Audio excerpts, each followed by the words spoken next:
In today's video, I'm going to teach you how to use buttons in Notion. Whether you're a Notion enthusiast looking to streamline your workflow or just curious about adding more interactive elements to your workspace, you're in the right place. Over the next few minutes, I'll walk you through the steps to create and customize buttons in Notion, bringing a new level of functionality to your pages. First, you'll want to head over to Notion.so if you haven't logged in yet. Go ahead and do so with your credentials. Once you're logged in, your first step is to navigate to the specific workspace or page where you want to add this button.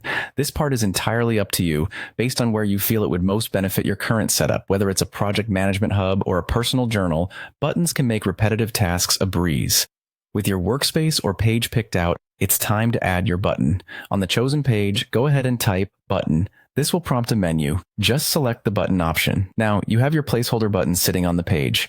The next step is crucial for making your button efficient and user-friendly. You'll want to click Edit on the button, which will bring up the customization menu. This is where you can define what the button will do. Choose the action you want your button to perform. It might be something like duplicating a template, opening a specific link, or setting a reminder. This action can greatly enhance how you interact with Notion, turning manual processes into single-click operations. Once you've set the action, it's time to move on to the appearance of your button. This is your chance to make it visually appealing and instantly recognizable on your page.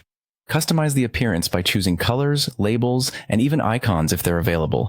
A well-designed button not only looks good, but also makes its purpose immediately clear, reducing any need for guesswork. Finally, the best part about setting up a button is clicking it to make sure everything is working smoothly.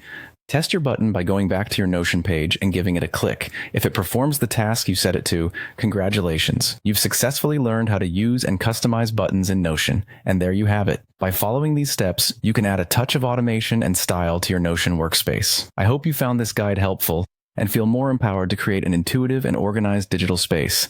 Thanks for watching, and happy Notion building.